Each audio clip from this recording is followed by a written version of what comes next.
आज हम लोग काफी टाइम बाद हम लोग पढ़ने जा रहे हैं हमारा MCO 05 का यूनिट 6 है जो कि है statement changes in statement of financial statements. Changes in financial statements. तो फाइनेंशियल स्टेटमेंट्स क्या है, आप बहुत अच्छे से जानते हैं। फाइनेंशियल स्टेटमेंट्स वो स्टेटमेंट्स हैं जो कि हमारे जो बिजनेस है, बिजनेस के एंडिंग ईयर में बनाया जाता है, ताकि हम लोग ये देख सके कि बिजनेस अच्छा रन कर रहा है, प्रॉफिटेबल है कि नहीं है, वगैरह वगैरह। ठीक है, अब उसमें चेंजेस की रिपोर्ट क्या है। फॉर एग्जाम्पल, लास्ट ईयर मेरे पास एक प्लांट एंड मशीनरी थी और वो थी 1 लाख की, लेकिन आज वही मशीनरी जो है वो 1,50,000 की होगी। तो उसमें चेंजेस कैसे आए? क्या मैंने उसे खरीदा या मैंने उसे क्या सेल किया, कम हो गई वैल्यू तो सेल किया, या खरीदा, डेप्रिसिएशन लगा, क्या लगा। इस हिसाब से जो चेंजेस होती है उसकी पूरी स्टेटमेंट बनाई जाती है, जिसे हम कहते हैं statement of changes in financial statement. तो इसमें दो तरह की हमें स्टेटमेंट्स बनानी होती हैं। तो हमारा पहला जो इसमें स्टेटमेंट बनता है वो होता है हमारा चेंजेस इन वर्किंग कैपिटल। ये है हमारा फर्स्ट। इसमें हमें एक इस पे वर्किंग करना होगा, ठीक है। एंड द सेकंड होगा हमारा यूजेस ऑफ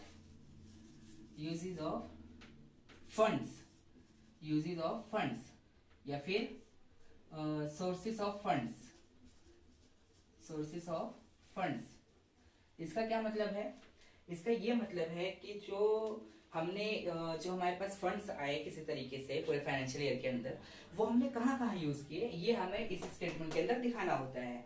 ये दोनों ही स्टेटमेंट्स बहुत जरूरी होती है हमारे बिजनेस के लिए। इन दोनों स्टेटमेंट से चलते जो हमारे इन्वेस्टर्स होते हैं या जो हमारे डायरेक्टर्स होते हैं, वो ये मतलब इन्वेस्टर्स ये देखते हैं कि हाँ, इसका वर्किंग कैपिटल अच्छा है, बिजनेस अच्छा रन कर रहा है, कहीं वर्किंग कैपिटल डे बाय मतलब ईयर बाय ईयर घट तो नहीं रहा है, कहीं बिजनेस लॉस में तो नहीं जा रहा है। ये एक इन्वेस्टर को मदद करता है इन्वेस्टिंग करने में, और डायरेक्टर्स को ये हेल्प करता है कि वो लोग बिजनेस को आगे कैसे रन करें, क्या और वर्किंग कैपिटल इंट्रोड्यूस करने की जरूरत है या क्या करने की जरूरत है, उसके लिए ये स्टेटमेंट्स काम आते हैं। और हमारे एग्जाम के पॉइंट ऑफ व्यू से जो ये चैप्टर है ये भी प्रॉफिटेबल चैप्टर है, बिकॉज इसमें कोई इतना कॉन्सेप्ट, इसका जो कॉन्सेप्ट है इतना रफ नहीं है, बहुत ईजी है, तो हम लोग आराम से इस पर वर्किंग कर सकते हैं। ठीक है,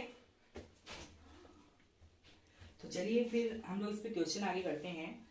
इस पे हम लोग फर्स्ट प्रैक्टिकल क्वेश्चन करते हैं आज हम लोग, क्योंकि प्रैक्टिकल क्वेश्चन मैंने जैसा बोला था, प्रैक्टिकल क्वेश्चन बहुत इंपॉर्टेंट है, एग्जाम बहुत नजदीक है, और इसका थ्योरेटिकल भी मैं आपको इंपॉर्टेंट जो पॉइंट्स होंगे उसको नोट करके वीडियो अपलोड कर दूंगा। ठीक है, तो फर्स्ट क्वेश्चन आपकी स्क्रीन पे मैं दिखा रहा हूँ। ठीक है, इस जो क्वेश्चन है इसका आप स्क्रीनशॉट ले लीजिए या इसको नोट कर लीजिए। नोट करेंगे तो ज्यादा अच्छा है, ठीक है, क्योंकि आप जितना नोट करेंगे कॉपी में उतना प्रैक्टिस होगा। ठीक है, तो इस क्वेश्चन को आगे करते हैं। इस क्वेश्चन में देखिए सिंपली बोला गया है कि from the following balance sheet हमें changes in the working capital वाली स्टेटमेंट प्रिपेयर करनी है और sources and uses of funds. Okay, चलिए, तो सबसे पहले मैं आपको परफॉर्मा बता दूं। इसका जो परफॉर्मा है हमारा डेस्कटॉप ये, चलिए सबसे पहले हमें इसने बनाने के लिए बोला statement of changes in the working capital. तो हम लोग पहले बनाने जा रहे हैं changes in working capital.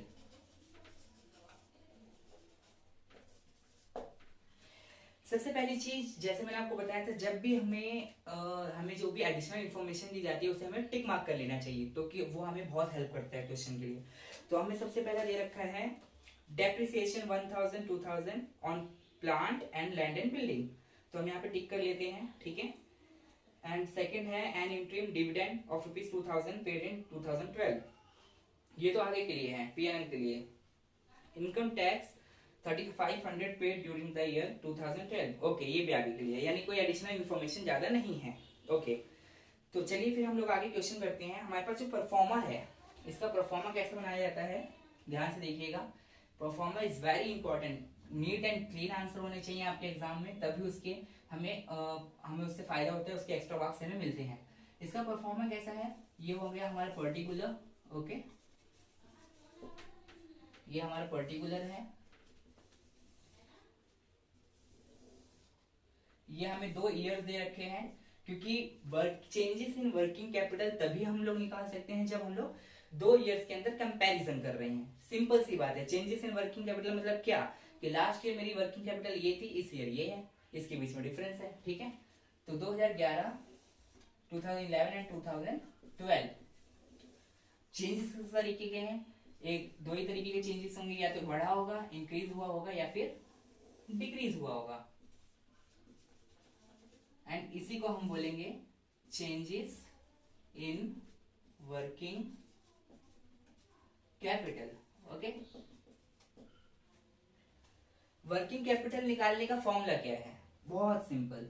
Working capital का फॉर्मूला है हमारा current assets minus current liabilities.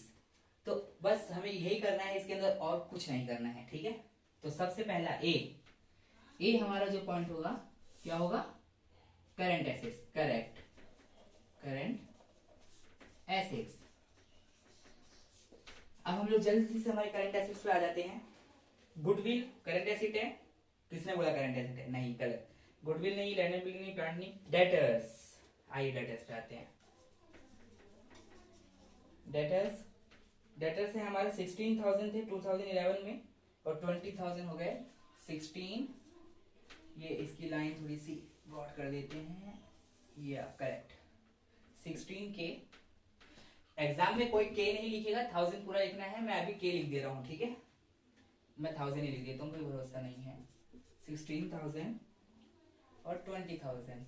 Okay, 16 और 20 कितना हुआ? डेटर्स हमारे बढ़ गए, डेटर्स हमारे बढ़ गए। हमारे लिए क्या हो गया?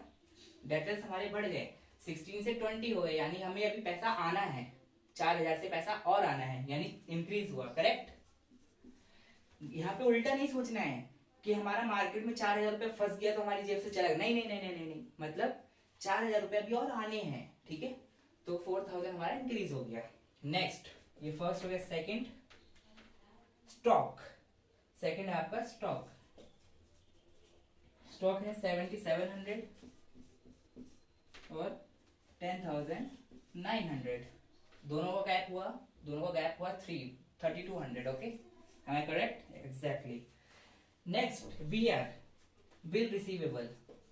बी आर है आपका 2 and 3, 2K 3K, यानी कि हमारा 1000 यहाँ पे इंक्रीज है। कोई इशू यहाँ तक कोई बहुत छोटी सी चीज है। ये बहुत इजी चैप्टर में, जल्दी क्या हूँ मैं आप लोगों के लिए इजी चैप्टर्स पहले ला रहा हूँ, हार्ड चैप्टर्स बाद में। क्योंकि अगर हमने इजी चैप्टर्स पहले कर लिए, एग्जाम को पास करना, जो मतलब कि कुछ स्टूडेंट्स ऐसे हैं, मेरे फ्रेंड्स भी हैं, कुछ स्टूडेंट्स ऐसे हैं जो कि आई थिंक जिन्होंने कोविड की वजह से पढ़ाई नहीं की सही से, काम की वजह से पढ़ाई नहीं की, कोविड की वजह से नहीं की, बहुत सारी चीजें हैं। तो इसलिए मैं कोशिश कर रहा हूँ कि हमारे पासिंग मार्क्स तो कम से कम ग्रैब हो जाए, क्योंकि हमारे पास ज्यादा दिन नहीं है, लास्ट 1 मंथ है हमारे पास। ठीक है, एमकॉम स्टूडेंट्स की बात कर रहा हूँ मैं, और किसी की बात नहीं कर रहा। हाँ, तो हमारा नेक्स्ट है बीआर हो गया कैश इन हैंड। ये भी करंट एसेट है, कैश इन हैंड और कैश इन बैंक, दोनों मैंने साथ में लिख दिए। कैश यहाँ पे था 1500 जो कि हो गया था 1000, यानी 500 रुपीज से क्या हुआ? 11 में 1500 था, 12 में माइनस हो गया, यानी 500 से डिक्रीज हुआ। करेक्ट। ऐसे ही कैश इन बैंक मेरा है 1800, तो ये 200 से डिक्रीज हो गया। अभी ये हमारा बनेगा टोटल, ए का टोटल। हम इसका यहाँ पे टोटल कर लेंगे। ठीक है, इसका टोटल हमारा बनेगा 28,200, 20, 30, 39, 30, 33, 34, 34, 35, 35,700। ठीक है, 35,700। कोई इशू नहीं, बहुत इजी था। चलिए नेक्स्ट हमारा बी। क्या बोला था मैंने? Current asset minus current liability. तो करंट लायबिलिटी पे आते हैं। करंट लायबिलिटी का मतलब सबको बहुत अच्छे से पता है। करंट लायबिलिटी हमारा इक्विटी शेयर नहीं, प्रेफरेंस नहीं, जनरल रिजर्व बिल्कुल नहीं, पीएनएल नहीं, डिविडेंड भी नहीं, क्रेडिटर्स। क्या? क्रेडिटर्स हैं आपके 5500, जो कि बढ़ करके हो गए 8300। यहाँ पे मतलब बहुत अच्छे से समझना है, 5500 थे, ये इंक्रीज हुआ है, लेकिन ये हमारे उसमें डिक्रीज मिलेगा। हम लोग कंपनी की बात कर रहे हैं, कंपनी से पैसा चला गया, मतलब ये पैसा अब आने वाला नहीं है। जहाँ 5500 रुके हुए थे वहां पे 8000 रुपए रुके हुए हैं, यानी 3000 रुपए हमारे और फंस गए। ठीक है, तो इसलिए हमारा जो गैप होगा 2800 का वो हुआ है डिक्रीज। यार इनका नहीं, इसको नहीं देखना है कि क्रेडिटर्स में बढ़ गया, नहीं, कंपनी के उससे देखना है कि यार मेरे क्रेडिटर्स बढ़े हैं, यानी कि अब मेरे कंपनी का जो वर्किंग कैपिटल है जो कि मैं काम में लगा सकता था 3000 रुपए, वो फंस गया है, यानी मेरी जेब से तो खर्च हो गया एक तरीके से। तो इसलिए जो 2800 रुपए है उसका गैप यहाँ पे नोट हो जाएगा। Next BP, BP means bills payable. तो हमारा बीपी था, बिल्स पेबल था हमारा 2000 रुपीज था 2011 में, 1600 2012 में। क्या हुआ इस मैटर के अंदर, क्या हुआ, 2000 था 2011 में 1600 हो गया 2012 में, यानी 400 रुपीज रिसीव हो गए हैं, तभी तो बीपी खत्म हो गया ना। तो इसलिए हमारा 400 रुपीज यहाँ इंक्रीज में आएगा। ठीक है, तो इस तरीके से हमारे ये बी का टोटल हो गया। ये हम लोग टोटल कर लेते हैं, 1500 और 9900। ठीक है, अब हमें वर्किंग कैपिटल निकालना है, बहुत सिंपल। वर्किंग कैपिटल हमारा कैसे निकलेगा, नेट वर्किंग कैपिटल हमारा कैसे निकलेगा, वर्किंग कैपिटल कैसे निकलेगा, ए माइनस बी, यानी कि दिस माइनस दिस, इसे हम माइनस करेंगे। तो 28,200 में से 7,500 माइनस होगा हमारा, तो आएगा हमारा 20,700, और 35,700 से 9,900 हुआ तो 25,800। ये हुआ हमारा वर्किंग कैपिटल। 2011 में इतना था, 2012 में इतना, और इसका गैप अगर निकाला जाए तो कितना आंसर आया हमारा, 5,100। ये देखो 5,100 यहाँ पे गैप आ रहा है, 20,700, 25,800 माइनस किया तो कितना है 5,100। जब ये जो गैप आया ये क्या है, ये इंक्रीज है। 2012 में 5,100 बढ़ा हुआ है, यानी कि यहाँ पे जो इंक्रीज है ये इस डिक्रीज वाले से, यानी इतने से।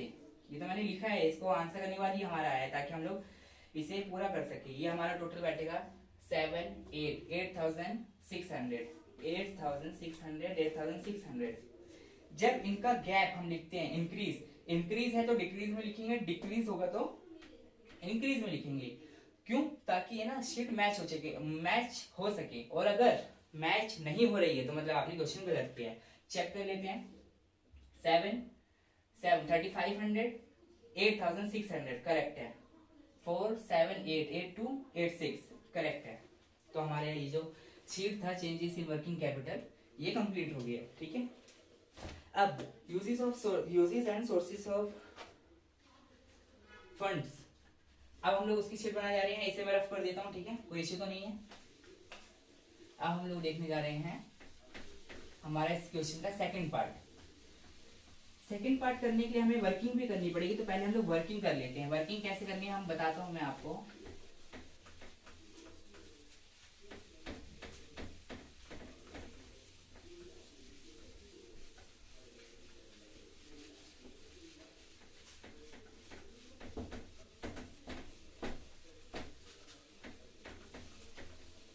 ठीक है, चलिए नेक्स्ट है आपका sources and uses of fund.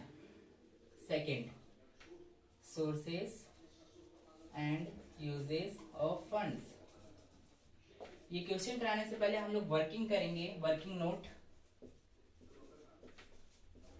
Working note किस चीज का भैया, वर्किंग नोट हम लोग करेंगे जो हमारे एडिशनल इंफॉर्मेशन थी। ठीक है, एडिशनल इंफॉर्मेशन हमें देख लेते हैं एक बार। एडिशनल इंफॉर्मेशन जो है हम लोग करेंगे, सबसे पहले डेप्रिसिएशन दे रखा है प्लांट में और बिल्डिंग में। तो पहले हम लोग प्लांट एंड बिल्डिंग का बनाते हैं, एक साथ बना लेते हैं, कोई इश्यू तो नहीं है। प्लांट, ये हमारा पर्टिकुलर रुपीज,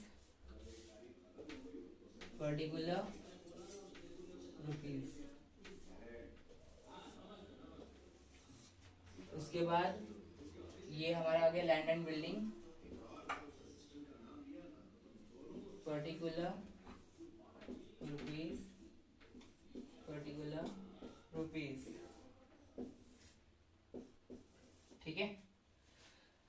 ये हम लोग देख लेते हैं। प्लांट हमें क्या दे रखा है, देखो क्वेश्चन में, देखो फिर से क्वेश्चन को देखो।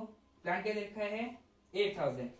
तो बैलेंस याद है ना, इसके लेजर्स बनाने आते हैं ना, लेजर्स तो आते ही होंगे यार, एमकॉम में हो तो। टू बैलेंस बीडी क्या है 8000 8K, और बाय बैलेंस सीडी यानी कि 2012 में जो ओपनिंग बैलेंस है प्लांट का वो है 20,000 20K, ठीक है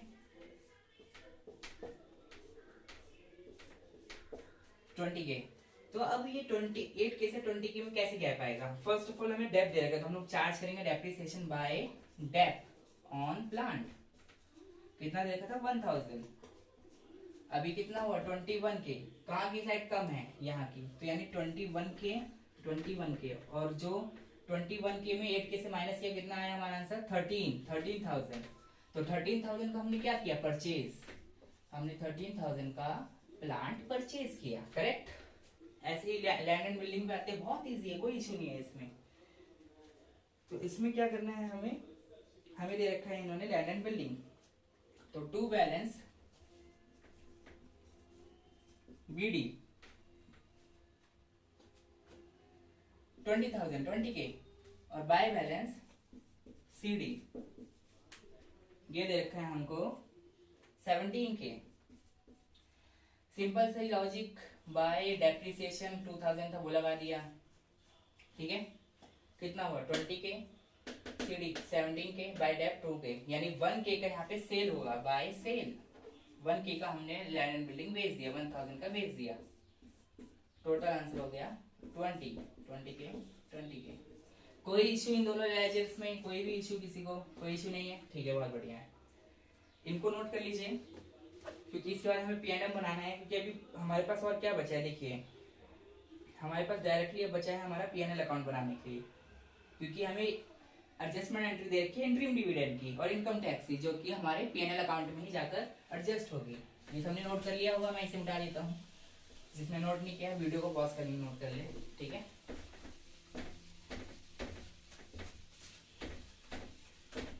चलिए, तो हमारा पीएनएल दे रखा है, इसमें हम लोग काम करते हैं पीएनएल अकाउंट, ये हम लोग बना रहे हैं। इसे कहेंगे एडजस्टेड पीएनएल अकाउंट, क्योंकि पीएनएल प्रॉफिट एंड लॉस दिया था उसे हम एडजस्ट कर रहे हैं, कैसे प्रॉफिट बढ़ा, क्या हुआ बीच में, उसका हम लोग देखेंगे यहाँ पर। Particular rupees, correct. कोई इशू किसी को? चलिए, पीएनएल हमें दे रखा है, पीएनएल का हम लोग कैसे ओपनिंग करते हैं, बाय बैलेंस। किसी को कोई डाउट तो नहीं है ओपनिंग और क्लोजिंग बैलेंस में? बाय बैलेंस बीडी ये हमें दे रखा है 3000, और ये हमारे टू बैलेंस सीडी 4800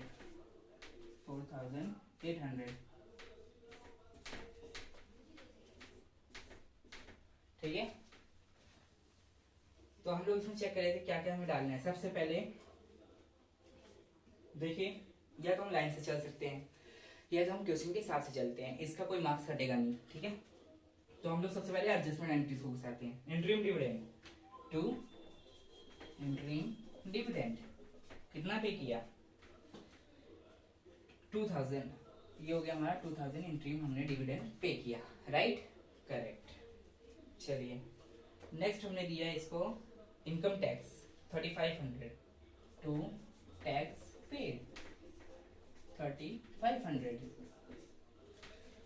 अब इसमें और कौन सी एंट्रीज आएंगी, देखिए इक्विटी शेयर कैपिटल नहीं आता है, रेडिंग प्रेफरेंस शेयर ये भी नहीं आएगा। जनरल रिजर्व, जब हम लोग जनरल रिजर्व बनाते हैं तो जो प्रॉफिट हो का अमाउंट होता है उसमें से निकाल के तो जनरल रिजर्व बनता है ना। तो जनरल रिजर्व हमारा कितना है 4000 था 7000, यानी बढ़ा, यानी हमने नया 3000 का जनरल रिजर्व बनाया, तो यानी माइनस हो गया, यानी कि टू जनरल रिजर्व। हम लोग जनरल रिजर्व बनाएंगे 3000 से, करेक्ट। नेक्स्ट है हमारा नेक्स्ट है पीएनएल अकाउंट हो गया प्रपोज डिविडेंड। प्रपोज डिविडेंड जो है हमारा 800 रुपीज का, ये इसमें नहीं आएगा। इसमें अब हमारा नेक्स्ट होगा provision for tax. Creditors BP हो गया, प्रोविजन फॉर टैक्स होगा टू प्रोविजन फॉर टैक्स 4000 का था, 5000 का। टैक्स का जो प्रोविजन होता है वो भी हम लोग प्रॉफिट से बनाते हैं, तो 1000 यहाँ पे माइनस हो गया। ठीक है, और कोई चीज ऐसी जो मैं भूल रहा हूँ यहाँ पे डालने के लिए, हम लोगों ने यहाँ पे ये डाल लिया, इंटीरिम डिविडेंड डाल लिया, tax paid, general reserve, profit and provision for tax हो गया। Share capital, general reserve, profit, goodwill, assets में आते हैं गुडविल। गुडविल अब यहाँ पे लिया जाए। गुडविल क्या था, 11,500 9,000 से कम हुआ है, 9,000 से कम हुआ है, तो वो भी हमारा यहाँ से माइनस होगा टू गुडविल। गुडविल यहाँ से माइनस क्यों हो रहा है, ये कोई क्वेश्चन पूछ रहा होगा। गुडविल यहाँ से माइनस इसलिए किया जा रहा है, गुडविल कम होने का मतलब क्या है कि हमारा एक तरह से लॉस हुआ है। ठीक है, हमारा जो एक तरह से गुडविल कम होने का मतलब हमारा लॉस हुआ, हमारे मार्केट में नाम कम हो गया, किसी ने हमारे ऊपर केस कर दिया या कुछ कर दिया। जैसे मैगी के ऊपर केस कर दिया गया था, तो उसका नाम किस तरीके से कम होने लगा था, बट क्योंकि वो बहुत बड़ी एंटिटी है उसको फर्क नहीं पड़ा, लेकिन बल्कि आज और दोनों तरीके से आया।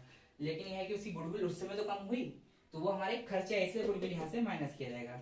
तो गुडविल था हमारा 11,500, ये होगा 9,000 का, यानी कि 2,500 आ गया। टू डेप्रिसिएशन, डेप हमने दो चीजों में लिया था, याद कीजिए, 1,000 2,000, 1K प्लस 2K, तो ये हमारा 3,000 का डेप्रिसिएशन हो गया।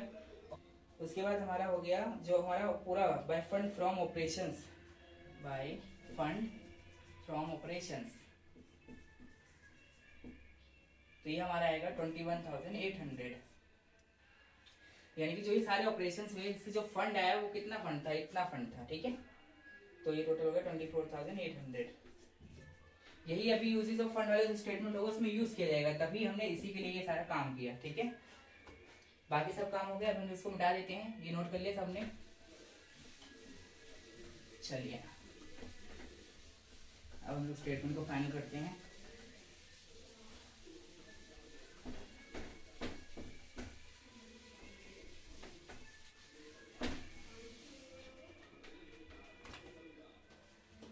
ठीक है, अब हम लोग इसमें बनाने जा रहे हैं हमारा sources of fund, sources of funds, funds rupees, uses of funds, यानी पैसा कहाँ से आया और कहाँ यूज हो गया। ठीक है, ये हमारा सेकंड स्टेटमेंट है, वो वर्किंग नोट्स जो हमने अभी तक बनाया। चलिए सबसे पहला हमारा सोर्स क्या है फंड का, सबसे पहला हमारा सोर्स है फंड का इक्विटी कैपिटल। इक्विटी कैपिटल आप देखेंगे, इक्विटी कैपिटल जो था हमारा वो था 30 और फिर 40K हो गया, यानी 10,000 का हमने इक्विटी कैपिटल लिए इस बार इंट्रोड्यूस किए, तो 10,000 रुपीज हमारे यहाँ से जनरेट हुए। सोर्सेस ऑफ फंड, फंड्स कहाँ से आए, कौन कौन से सोर्सेस से फंड्स आए, उन सोर्सेस को लेकर के हमें यहाँ पे लिखना है इक्विटी कैपिटल। ठीक है, इक्विटी कैपिटल 10,000 आ गया। उसके बाद हमारा सेल हुआ, हमारा लैंड एंड बिल्डिंग 1,000 का, वो आ गया। एंड एट लास्ट हमारा सोर्सेस ऑफ फंड क्या था, जो हमारा ऑपरेशन था, जो कि पीएनएल में आया हमारा ऑपरेशनल फंड, या आप इसे कह सकते हैं फंड फ्रॉम ऑपरेशन या ऑपरेशनल फंड, ऐसे भी कह सकते हैं। इसको कहेंगे हम लोग 21,800। और कोई स्रोत नहीं है हमारे पास इनकम का, यही हमारे यूज फंड से, जो कि जिन सोर्सेज से हमारे पास फंड्स आए यही हमारे फंड से, तो इनका टोटल हमारा होगा, इसका जो टोटल होगा ये भी मैच होगा, मैच नहीं हो रहा है यानी आपका क्वेश्चन गलत है, 32,800। ठीक है, चलिए ये मैच होना चाहिए। अब हमने यूजेस कहाँ किए, फंड्स हमने कहाँ कहाँ यूज किए, चलिए पहले याद करते हैं हम लोग। हमने यूज कहाँ किया, सबसे पहला यूज हमने कहाँ किया, प्लांट, हमने नया प्लांट खरीदा, by plant purchase, by plant. ठीक है, प्लांट हमने खरीदा कितने का, 13,000 का, वेरी गुड। उसके बाद हमने क्या किया, हमने जनरल रिजर्व बनाया, जनरल रिजर्व इसमें नहीं आएगा। हमने क्या किया, हमने किया इनकम टैक्स पेड, टैक्स पे किया हमने टैक्स पे किया 3,500 का। ठीक है, नेक्स्ट हमने क्या किया, हमने जो प्रेफरेंस शेयर्स हैं वो रिडीम किए, प्रेफरेंस शेयर्स को रिडम्पशन किया हमने, रिडीम किया हमने, तो bye preference shares, bye preference share, हमने प्रेफरेंस शेयर को रिडीम किया था, इसलिए हमने पीएनएल अकाउंट में भी शो किया उसको, और वो हम लोग यहाँ पे शो करें bye preference share, bye preference share 5,000। देखिए ये जो हम लोगों ने खर्चा किया वहां पे, जिससे हमारा प्रॉफिट कम हो गया, प्रॉफिट कम हो गया क्योंकि हमने ये खर्चे किए, तो यही हमको यहाँ पे दिखाना है, यहाँ पे हमने कुछ अलग नहीं दिखाना है, जो ऑलरेडी चीज हो चुकी है हम सिर्फ इधर दिखा रहे हैं कि भैया जो हमारे पास पैसा था वो हमने इन चीज़ों में खर्च किया, इन जगहों से हमारे पास पैसा आया था, ठीक है। ये हम लोग एक तरीके की बैलेंस शीट है कि हमारे पास यहाँ से पैसा है, यहाँ हमने खर्च किया, और अगर यहाँ पे डिफरेंस निकलता है तो क्या है, जो आपके टैक्स वाले हैं ना आपकी गर्दन पकड़ लेंगे कि जो इतना डिफरेंस आ रहा है भाई क्यों आ रहा है, ये पैसा कहाँ गायब हो गया, यानी कि ब्लैक मनी है, ठीक है। चलिए, तो प्रेफरेंस शेयर हो गया 5000 का। उसके बाद हमने डिविडेंड पे किया, बाय डिविडेंड पेड 4200 का, ठीक है। नेक्स्ट हमारा इनकम टैक्स हो गया, increase in working capital by increase in working capital, मतलब कि इतने पैसे से हमने इतना पैसा वर्किंग कैपिटल में डाल दिया, हमने वर्किंग कैपिटल को इतने पैसे से बढ़ा दिया, तो 5100 से हमारा वर्किंग कैपिटल बढ़ गया, ठीक है।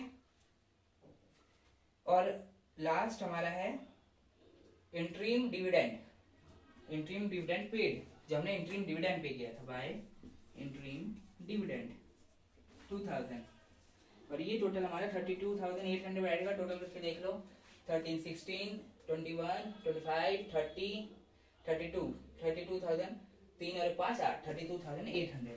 तो इस हिसाब से हमारा जो ये वाला चैप्टर था, इसका ये एक क्वेश्चन मेरे हिसाब से बहुत है, क्योंकि इसमें कोई इतना ट्रिपिकल नहीं है, और इसकी प्रैक्टिस के लिए अगर आपको क्वेश्चन चाहिए तो एक काम करिए, ये एक और क्वेश्चन है, ये एक और क्वेश्चन मैंने आपको दिया, इस क्वेश्चन को आपको सॉल्व करना है, ठीक है। आई डोंट थिंक कि इसमें कोई इशू होने वाला है, अगर कोई इशू होगा तो आप मुझे कमेंट कर सकते हैं, ठीक है। एंड मैं कोशिश करूंगा कि इसकी थ्योरेटिकल भी ज़्यादा जल्दी थ्योरेटिकल भी अपलोड कर दूंगा बहुत जल्द, और बहुत एग्जाम बहुत पास आने वाला है, तो थ्योरीज बहुत सारी हमें याद करनी है। थ्योरीज तो देखिए आप क्या ही कर सकते हैं, थ्योरीज तो याद करनी पड़ेंगी, हाँ, लेकिन ये है कि जो प्रैक्टिकल क्वेश्चन हैं वो मैं कोशिश कर रहा हूँ कि जल्द से जल्द हम लोग ज़्यादा से ज़्यादा चैप्टर्स कवर करें, ताकि हमारा जो एग्जाम है कम से कम पासिंग मार्क्स और जो मिड मार्क्स है कम से कम 70-80% हम लोग बढ़िया मार्क्स ला सके। 100% के हम लोग नहीं ला पाएंगे, मुझे तो लगता है मैं खुद भी ला पाऊंगा, पर देखेंगे, ठीक है। तो तब तक के लिए स्टे ट्यून्ड और बी रेडी।